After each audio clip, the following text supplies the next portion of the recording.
The United States has now about 24,000 pits already.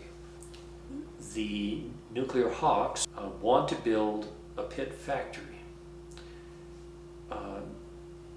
The NNSA has said that the purpose of building new infrastructure like a factory is to transform the U.S. arsenal of nuclear weapons to an arsenal which is more responsive to new kinds of geopolitical threats, or maybe just being able to adopt a certain nuclear explosive to a new delivery system that makes it into a totally different weapon. So. And is that fact, theoretically at least, legal under NPT or under CTBT? Right. It's legal under the CTBT, even though the purposes of the CTBT are nuclear disarmament and nuclear non-proliferation. Those are the two main purposes of the CTBT. By the letter of the CTBT, yes, it's legal. But the purpose of the CTBT is made a mockery of. The Nuclear Non-Proliferation Treaty requires the nuclear weapons states to negotiate in good faith to eliminate their nuclear arsenals, and the International Court of Justice has ruled unanimously that that means they have to succeed at eliminating their nuclear arsenals. It doesn't say that you can't make new kinds of nuclear weapons while you're doing that. It does say that the nuclear weapon states commit to ending the arms race.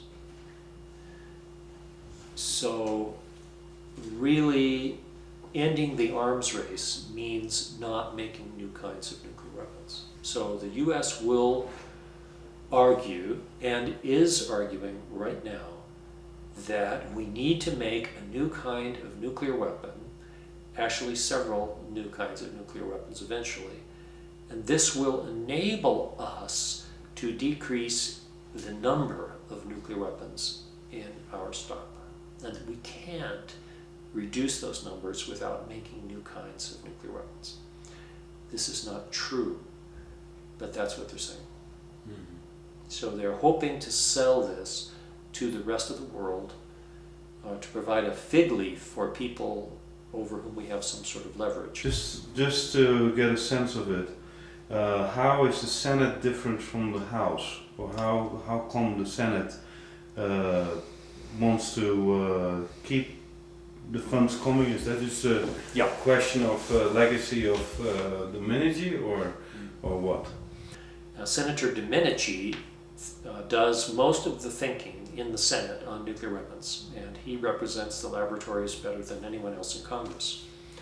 So the Senate funding package substantially represents the views of Senator Domenici, who in turn substantially represents the views of the nuclear weapons laboratories. All told, Los Alamos has spent about $2.5 billion gearing up for this plutonium manufacturing mission. And they have just this year manufactured the first 10 plutonium warhead cores or pits.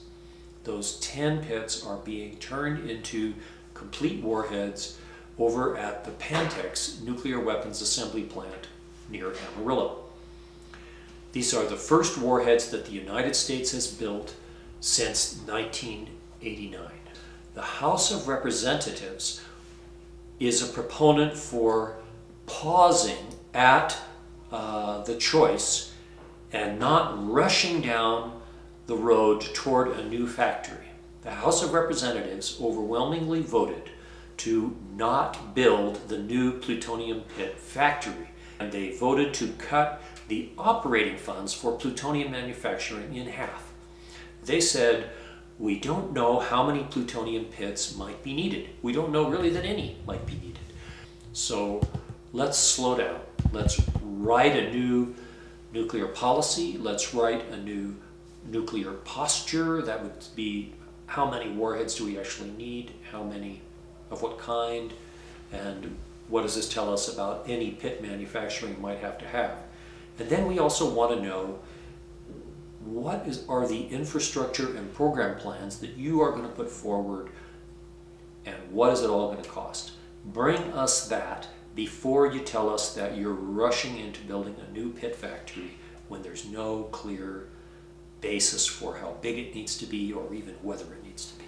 Of the 3 nuclear weapons labs, the greatest funding cuts are associated with Los Alamos National Laboratory. What is the position of the private contractor? Does it play a role in this, or does it lobby for one side or another, or?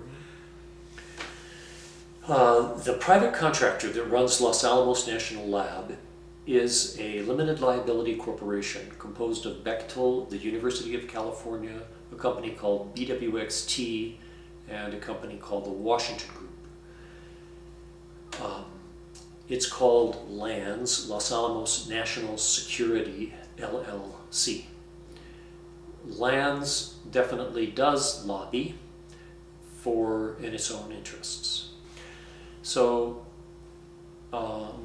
LANS controls, together with its Livermore counterpart, controls a lot of the information that these decisions are based on. In effect, the laboratories drive the bus.